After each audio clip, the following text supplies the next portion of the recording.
विशाल रंगीन बागिन के खून का बदला और शेर सेना का शहर।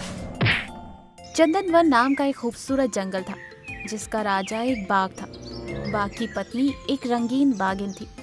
बाघ और बागिन बहुत ही दयालु और शांत स्वभाव के थे। बागिन के पास कुछ अद्भुत शक्तियां थी जिससे वो जरूरत पड़ने पर एक विशाल बागिन में बदल जाती थी।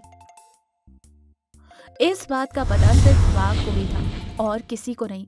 जंगल में सब कुछ अच्छे से चल रहा था। बाघ और बागिन अपने आने वाले बच्चे को लेकर बहुत खुश थे। वहीं दूसरी ओर पास के जंगल में शेरा नाम का एक शेर रहता था जो बड़ा ही निर्दयी था। वो अपनी सेना को लेकर एक के बाद एक जंगल बर्बाद करते हुए आगे बढ़ रहा था। एक दिन शेरा अपने सिपाहियों से कहता है, कल हम चंदनवन जंगल की ओर बढ़ेंगे। सुना है वो जंगल बड़ा ही सुंदर है। ये सुनकर उसकी सेना में से एक सिपाही कहता है, महाराज सुना है कि आज तक किसी की मजाल नहीं हुई कि वो चंदनवन पर आंख उठाकर भी देखे। जिस किसी ने भी उस जंगल में घुसने की कोशिश की है उसका नामो निशान मिट गया। अच्छा यही होगा कि हम अगर जंगल की ओर ना जाएं। ये सुनकर तो शेर को बहुत गुस्सा आता है। तू मेरा सिपाही होकर किसी और जंगल की तारीफ कर रहा है। मेरी सेना में तुझ जैसे बुज़दिल और कायरों की कोई जगह नहीं है। ये कहकर शेर उस सिपाही पर टूट पड़ता है और उसे मार डालता है। ये देखकर बाकी के सिपाही डर जाते हैं। शेर अपनी सेना को लेकर बाघ के जंगल में आता है और बड़ी ही बेरहमी से जानवरों पर टूट पड़ता है। देखकर जानवर डर के मारे इधर उधर भागने लगते हैं कि अचानक से वहां रंगीन बागिन एक विशाल रंगीन बागिन बनकर शेर और उसके सिपाहियों पर टूट पड़ती है। बागिन एक एक करके सारे सिपाहियों को मार डालती है। ये देख शेर डर के मारे वहां से अपनी जान बचाकर भाग जाता है। शेर के वहां से भागते ही बागिन फिर से अपने रूप में आ जाती और वहीं दूसरी ओर शेर अपनी सेना को खोकर गुस्से में आग बबूला हो रहा था। कौन है वो विशाल बागिन जिसने एक ही पल में मेरी सारी सेना खत्म कर डाली? जरूर उसमें कोई राज है, मुझे ये जानना है। ये सोचकर शेर चोरी छुपे बाघ के जंगल में आता है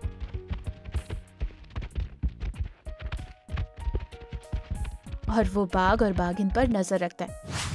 महाराज बहुत जल्द हमारे बच्चे इस दुनिया में आएंगे। उनके पास भी मुझ जैसी शक्तियां होंगी जिससे वो मासूम जानवरों की मदद करेंगे। हाँ बाघिन, मैं भी उस दिन का बड़ी बेसब्री से इंतजार कर रहा हूँ। ये सुनकर शेर अपने मन में कहता है, अच्छा तो ये बात है। इस बाघिन से मैं तो क्या मुझ जैसे 10 शेर भी मुकाबला नहीं कर सकते। मुझे कुछ ऐसा सोचना होगा जिससे सांप भी मर जाए और लाठी भी ना टूटे। यूं शेर सोच रहा था कि इधर बाघ बाघिन से कहता है, बाघिन मुझे थोड़ा जरूरी काम है तो तुम आराम करो, मैं अभी आया। ये कहकर बाघ वहां से निकल जाता है। शेर भी चोरी छुपे बाघ के पीछे जाता है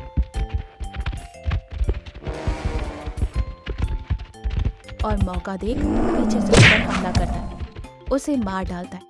शेर बाघ की खाल पहन लेता है और बाघिन के पास जाकर कहता है, बाघिन ये देखो मैं तुम्हारे लिए क्या लाया हूँ।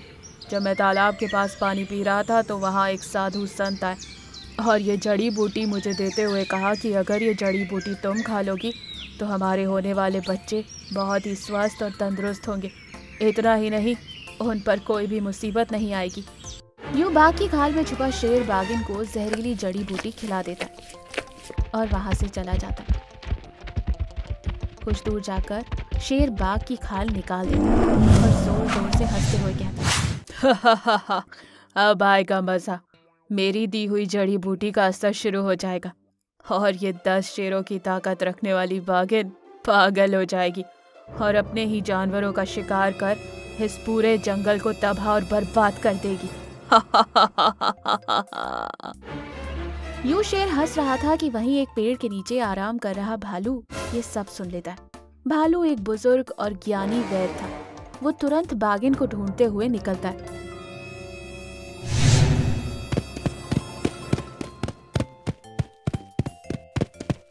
पर तब तक देर हो चुकी थी। उसका इलाज करता है। देखते ही देखते बाघिन का सारा जहर निकल जाता है और वो पहले जैसी हो जाती है। भालू सारी बात बाघिन को बताता है। ओ शेर की ये मजाल कि उसने मेरे पति को मारा। मेरे हंसते खेलते जंगल में तबाही मचाई, मैं उसे नहीं छोड़ूंगी। ये कहकर बाघिन अपने विशाल रूप में आ जाती और शेर को ढूंढने निकल जाती। शेर बाघिन को देखकर घबरा जाता। बाघिन शेर पर टूट पड़ती और दोनों के बीच लड़ाई होती। बाघिन शेर को मार डालती। शेर के मरते ही बाघिन अपने पहले रूप में आ जाती। जंगल में फिर से खुशियां छा जाती। इसके बाद बाघिन 2 प्यारे से बच्चों को जन्म देती और खुशी खुशी जीवन गुजारती। इस कहानी से हमें ये सीख मिलती है कि चाहे कोई भी कितना भी बुरा क्यों न सोच ले, पर अच्छाई के सामने बुराई की हार ही होती है। एक बार की बात है, एक घना जंगल था। जंगल का राजा शेर बहुत ही ताकतवर और दयालु था।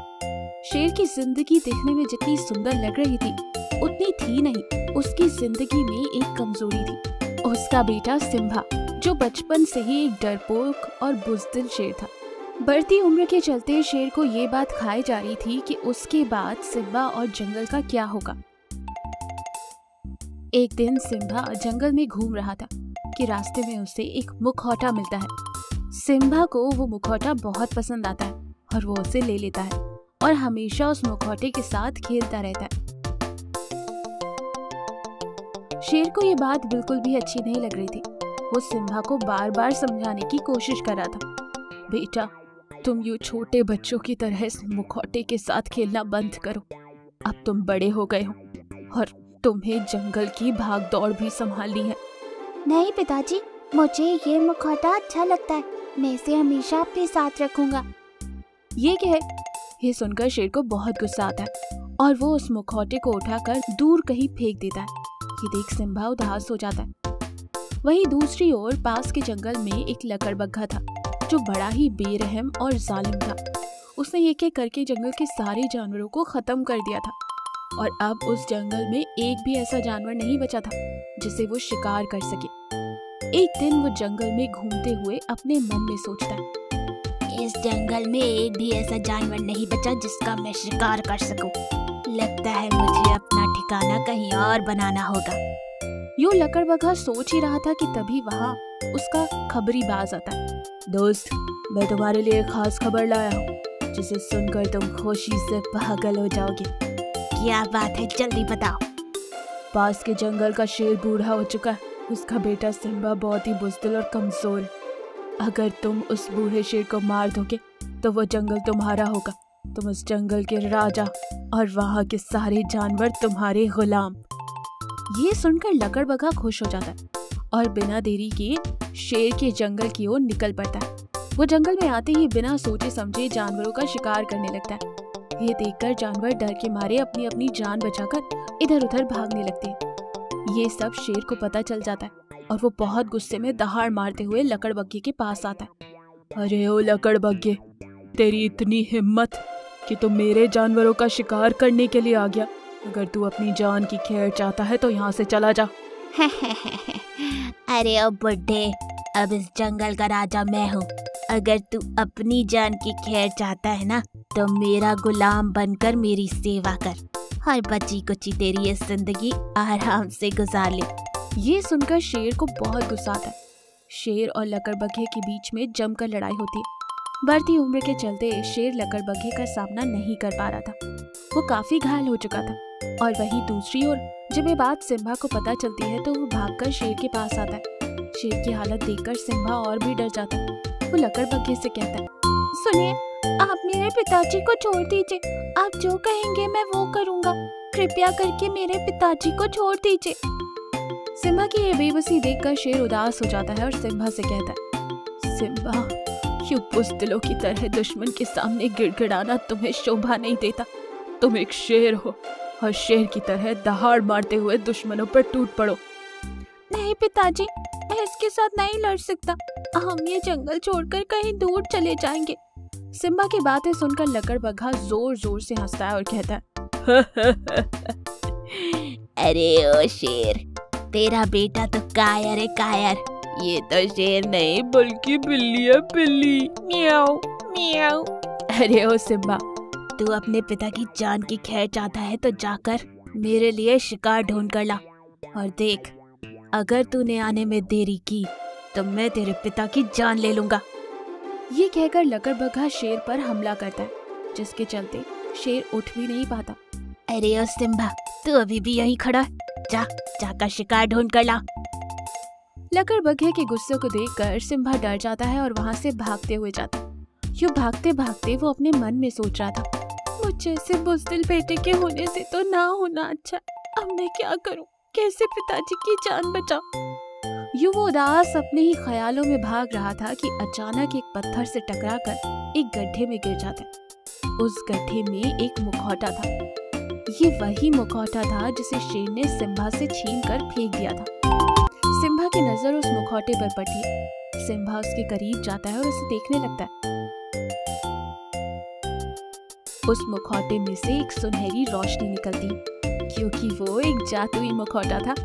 वो मुखौटा सिम्बा के चेहरे से चिपक जाता है। जैसे ही वो मुखौटा सिम्बा के चेहरे से चिपकता है, उसके अंदर एक अजीब सी ताकत आ जाती और वो एक निडर और ताकतवर शेर बन जाता है।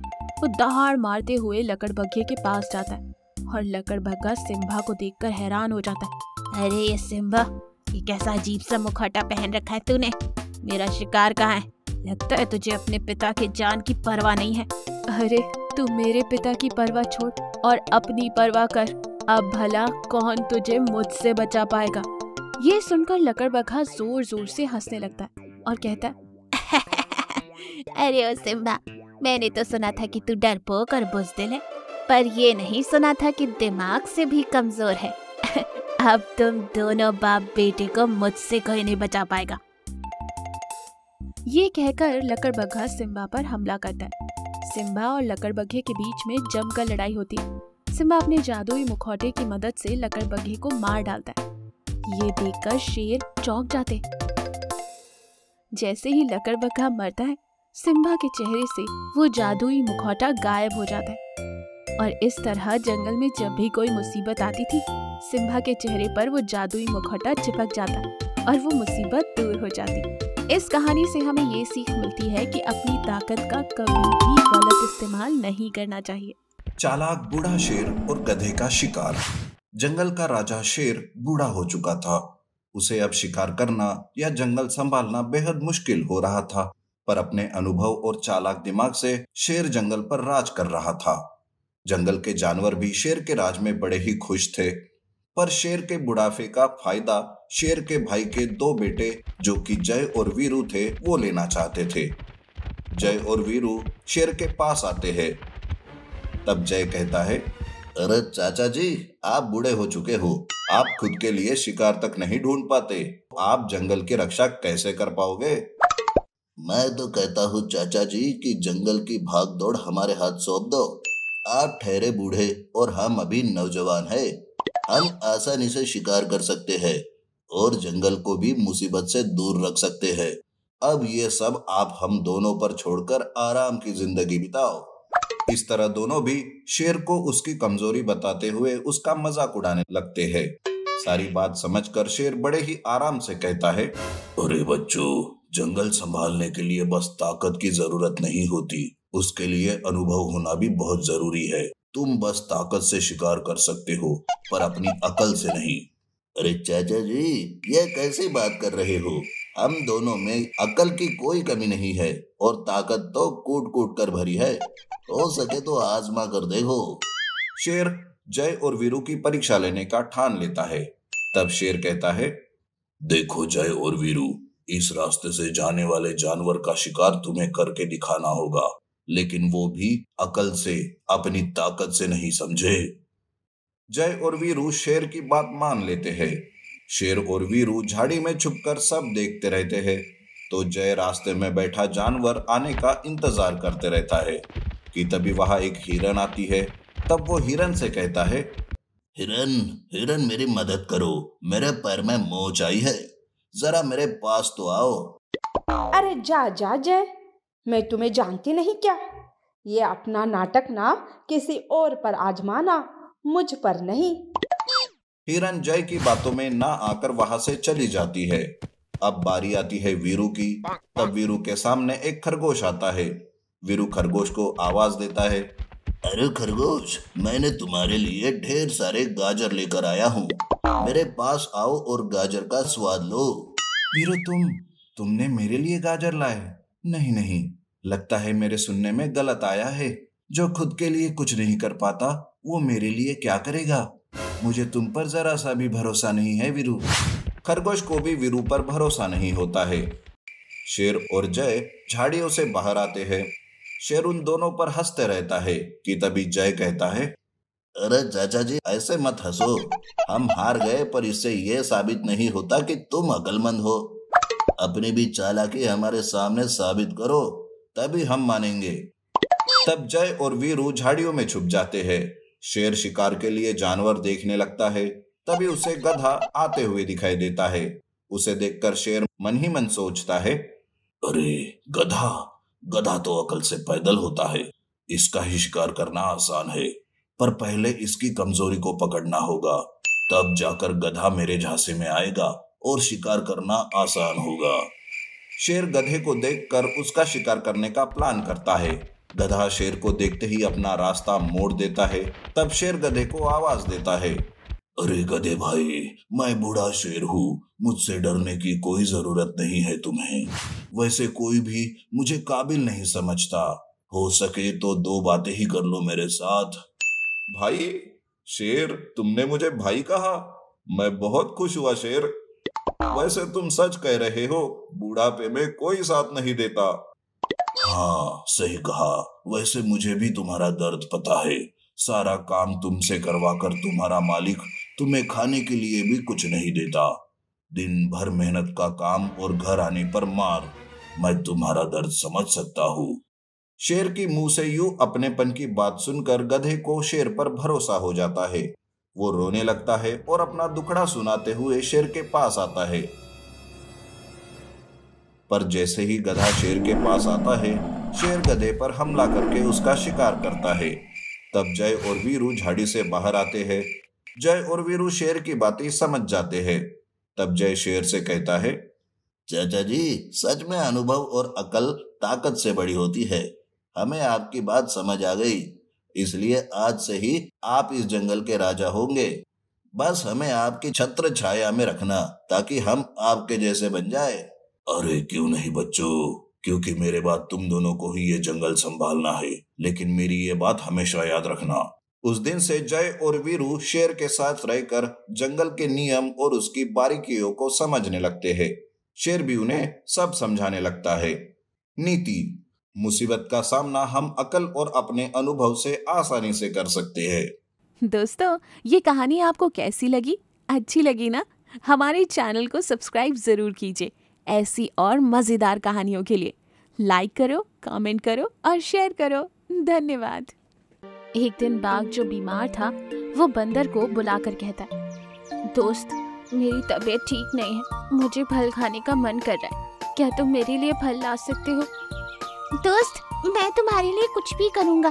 मैं अभी जाकर तुम्हारे लिए तरह तरह के फल लेकर आता हूँ। जल्दी आना दोस्त। तुम यही रुको, मैं यूँ गया और यूँ आया।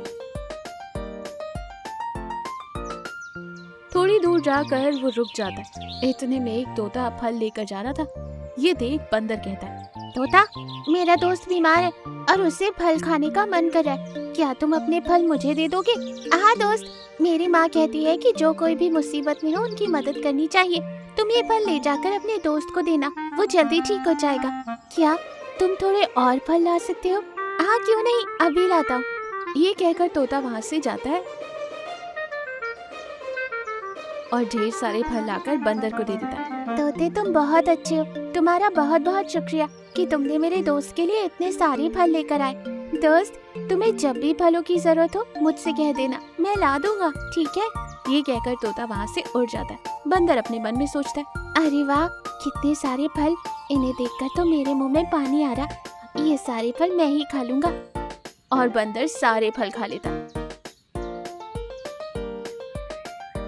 और बाघ के पास जाता है। दोस्त, ले आए तुम फल? मुझे माफ कर दो दोस्त, ये सारा जंगल घूम चुका हूँ मैं, पर कहीं फल ही नहीं मिले। मैंने तुम्हारे लिए बहुत मेहनत करी, पर कोई लाभ नहीं मिला। मैं बहुत थक गया हूँ। कल मैं तुम्हारे लिए अवश्य फल लेकर आऊंगा, ठीक है?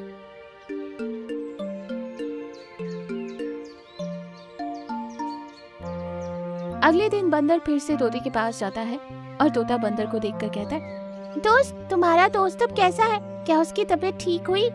नहीं, उसने आज भी फल मांगे हैं। कृपया करके क्या तुम आज भी फल लाकर दोगे? हाँ हाँ, क्यों नहीं, अभी लाता हूँ। ये कहकर तोता वहाँ से चला जाता है। बंदर अपने मन में कहता है, अरे ये तोता कितना भोला है। मैं जो भी कह रहा हूँ वो सच मान रहा है। अगर हर कोई ऐसे ही भोला रहेगा तो मुझ जैसे होशियार आराम से अपनी जिंदगी बिता लेंगे। बंदर सोच ही रहा था कि तोता फल लेकर बंदर के पास आता है। दोस्त, अब मैं जा रहा हूँ, कल मिलेंगे। शुक्रिया दोस्त। वैसे तुम इतने सारे फल कहाँ से लाते हो? इस जंगल में एक बहुत ही अद्भुत फलों का पेड़ है। उस पेड़ पर बहुत सारे फल हैं और हम चाहे जितने भी फल तोड़ ले वापस सूख जाते हैं। क्या तुम सच कह रहे हो? हाँ, मैं सच कह रहा हूँ। तुम मेरे साथ चलोगे तो मैं तुम्हें बता दूंगा। ये कहकर तोता बंदर को फलों के पेड़ के पास ले जाता है। उसे देख बंदर खुश हो जाता है और अपने मन में सोचता है, ये पेड़ तो फलों से भरा हुआ है। इस तोते को यहाँ से भगा दूंगा और अकेले आराम से ये सारे फल खाऊंगा।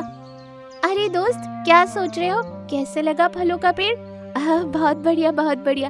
ठीक है दोस्त, मुझे कुछ जरूरी काम है, मैं फिर मिलता हूँ। ये कहकर तोता वहाँ से चला जाता है और कुछ देर बाद वापस आता है। दोस्त, तुम बड़ी मुसीबत में हो। एक शिकारी तुम्हें पकड़कर अपने पिंजरे में कैद करना चाहता है। ऐसे में तुम्हारा यहाँ रहना खतरे से खाली नहीं है। क्या सच में? अरे बाप रे, पिंजरे में तो मैं नहीं रह सकता, मैं यहाँ से चला जाऊंगा।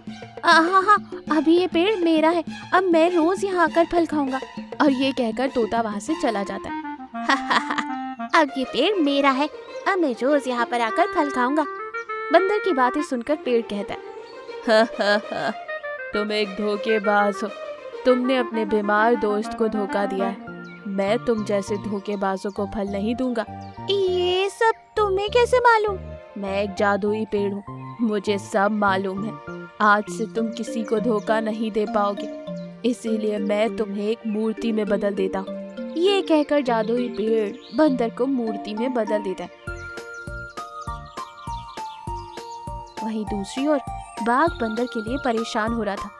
मेरा दोस्त फल लेने गया था, अभी तक नहीं आया। कहीं वो किसी मुसीबत में तो नहीं फंस गया। मैं अभी जाकर उसे ढूंढता हूँ। यूँ सोचकर बाघ बंदर को ढूंढते हुए निकलता है और कुछ दूर जाते ही तोता बाघ को देखकर उससे कहता है, दोस्त, क्या तुम मेरी मदद कर सकते हो? एक शिकारी मुझे पकड़कर पिंजरे में कैद करना चाहते हैं, मैं उससे बचना चाहता हूँ। मेरे दोस्त मेरे लिए फल लाने गया था, अभी तक नहीं आया। मैं उसे ढूंढने के लिए निकला। ऊपर से मेरी तबीयत भी ठीक नहीं है, मैं भी चल भी नहीं पा रहा। तुम परेशान मत हो, मेरे साथ चलो, वहाँ तुम्हारा दोस्त तुम्हें मिल जाएगा, साथ ही साथ वहाँ फल भी मिलेंगे।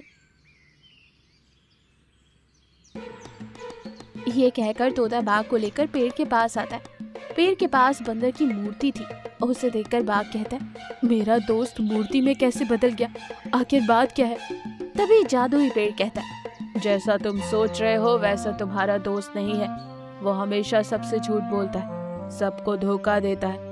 वो मुझ पर लगे सारे फल अकेले खाना चाहता था, इसीलिए मैंने उसे मूर्ति में बदल दिया। क्या सच में? मैं तुम्हारी बातों पर कैसे यकीन करूं? मेरा दोस्त बहुत अच्छा, तुम तुरंत मेरे दोस्त को पहले जैसा बना दो। जादुई पेड़ बंदर को पहले जैसा बना देता है। दोस्त, मुझे माफ कर दो, जो कुछ भी पेड़ ने कहा वो सच है। मैं झूठ बोलकर तुम लोगों को धोखा दे रहा था। तुम्हारे लिए तोते ने फल दिए थे जो मैं अकेले ही खा गया। और तोते भाई, कोई शिकारी नहीं है, मैंने तुमसे झूठ बोला था। आगे से मैं कभी झूठ नहीं बोलूंगा। अरे दोस्त, मुसीबत में काम आने वाले ही सच्चे दोस्त होते हैं। चाहे तुम कितनी भी मुसीबत में पड़ जाओ, पर अब कभी किसी से झूठ मत बोलना। मुसीबत में दूसरों की मदद करना और ईमानदारी से जीवन गुजारना। ठीक है दोस्त, आज से हम सब मिलजुल कर रहेंगे। इस कहानी से हमें ये सीख मिलती है कि झूठ बोलने वाले हमेशा मुसीबत में पड़ते हैं। खतरनाक बड़ी छिपकली ने किया बकरी का शिकार और गोरिल्ला बचाओ। कुछ दिनों से जंगल में जानवरों के बच्चे गायब हो रहे थे। जानवर अपने अपने बच्चों को खोकर दुखी थे। तो कुछ जानवर अपने बच्चों के लिए चिंतित। उन्हें भी अपने बच्चे गायब होने का डर लगा हुआ था। उसी जंगल में बकरी अपने बेटे सोनू के साथ रहती थी। जब बकरी को ये बात पता चलती है तो वो भी परेशान हो जाती है। बाप रे, अगर मेरा सोनू भी ऐसे ही गायब हो गया तो मैं तो जीते जी मर जाऊंगी। नहीं नहीं, आज से मैं उसकी परछाई बनकर उसकी रक्षा करूंगी, कभी उसे अकेला छोड़ूंगी ही नहीं। बकरी सोनू का खेलना, घूमना फिरना सब बंद कर देती है।